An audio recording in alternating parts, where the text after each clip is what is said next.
Welcome to Gaming Bible's Games of the Year 2020. At 10, it's Marvel's Spider-Man Miles Morales. Spider-Man Miles Morales is like slipping into a comfortable old pair of slippers only to realise that they're actually a sick pair of light-up Heelys with fur lining. A strained analogy, yes, but what we're getting at is that this PS5 launch title takes all the elements we loved about 2018's Marvel Spider-Man, like its traversal, combat and story, and gives them a vibrant lick of paint. Miles is a likeable character who you root for throughout, and his abilities give the game's already superlative action an extra dynamic, and the city of New York is absolutely achingly gorgeous on PS5.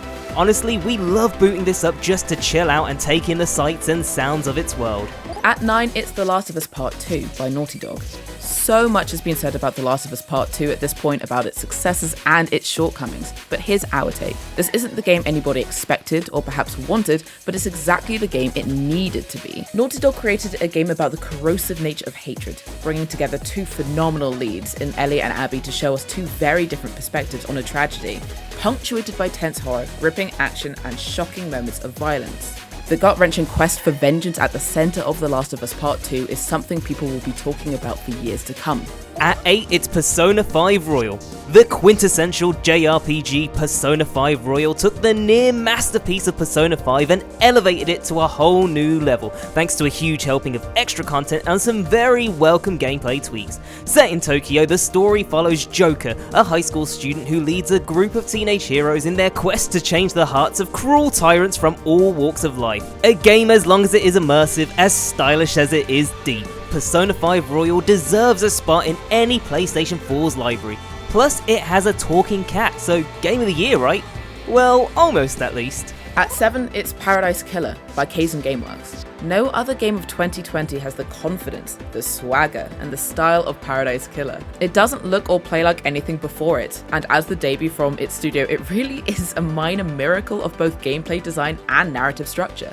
Paradise Killer is a murder mystery set in a vibrant and fantastical open world environment, where gods and mortals clash with each other, and where a brutal massacre is absolutely not what it initially seems. It's a game that hardly ever holds your hand, so if you prefer to always be told what to do next, move along. However, if you relish experiences that allow you incredible freedom, this is for you. At 6, it's Ori and the Will of the Wisps. Ori and the Will of the Wisps hit Xbox One all the way back in March, and we knew within its first few hours that this charming Metroidvania would be one of our favourite releases of the year. Moon Studios has created yet another must-play adventure, one that breathlessly throws out delightful new characters and deadly areas as it seamlessly blends platforming action with exploration and brutal combat. We can promise you two things: you haven't played anything else like it this year, and it will have you an emotional wreck by the end. At 5, it's Call of Duty Warzone by Infinity Ward and Raven Software. The second installment of a Call of Duty Battle Royale is one that will go down in history. Building on 2018's Blackout, Warzone added unique features in a very saturated market, such as the Gulag, allowing players to 1v1 for a second chance at Victory Royale. Modern Warfare's fast-paced, addictive gunplay translates perfectly to the Battle Royale genre, creating thrilling teamfights from the beginning to the end of each match. While we've all been at home in 2020, Warzone has replaced local hangouts as a great place to catch up with friends. And even though Black Ops Cold War is out now, players are still flocking to Verdansk and Rebirth Island, showing just how impactful the game has really been, which could change the way Call of Duty titles are released in the future.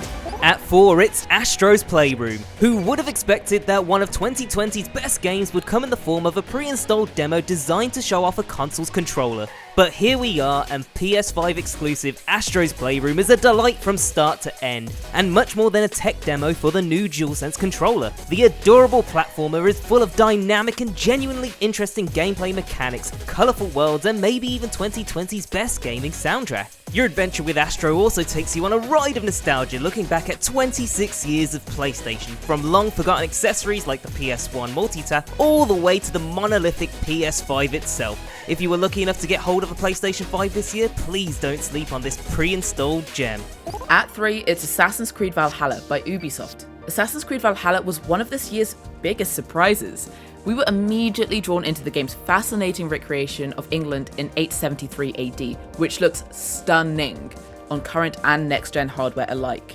The Viking settlement gave players a meaningful hub to return to after their adventures, while the prospect of forging alliances in each region to slowly conquer England ensured it's always tempting to put in just one more hour to see what else the game has to show. Best of all though are Valhalla's side missions, which feel truly organic and range from unexpected boss battles to feeding a woman eggs until she farts. Best Assassin's Creed ever? It just might be.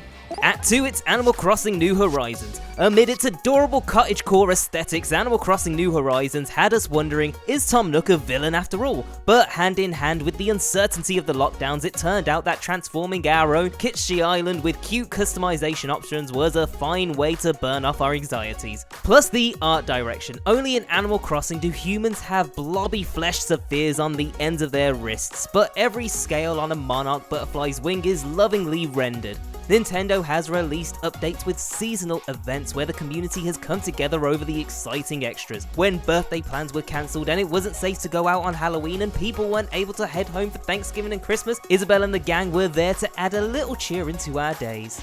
And at number 1, GAMINGbible's 2020 Game of the Year. It's Hades by Supergiant Games. If you've already played Hades, you probably know why it's GAMINGbible's Game of 2020. We already gave it an almost unprecedented 10 out of 10 in our review, but that just scratches the surface of why this roguelike is so phenomenal. Excellent character design and dialogue, engaging combat, a mysterious and captivating story that evolves as you complete runs, and a rad score that we can't stop listening to brings Hades close to godliness. Oh, and you can pet a 3-headed dog every time you get slaughtered, which always makes us feel better. Supergiant Games did an excellent job refining this game throughout an extensive early access period, where they listened to players to discover what was brilliant and what still needed work. The result is a fantastically balanced experience that you can happily lose dozens of hours to. If you don't think you're the type to enjoy a roguelike, or even an indie game, we ask that you give Hades a try. It might just be the game to change your mind. Find our full top 40 games of 2020 at gamingbible.co.uk, and we'll see you in 2021.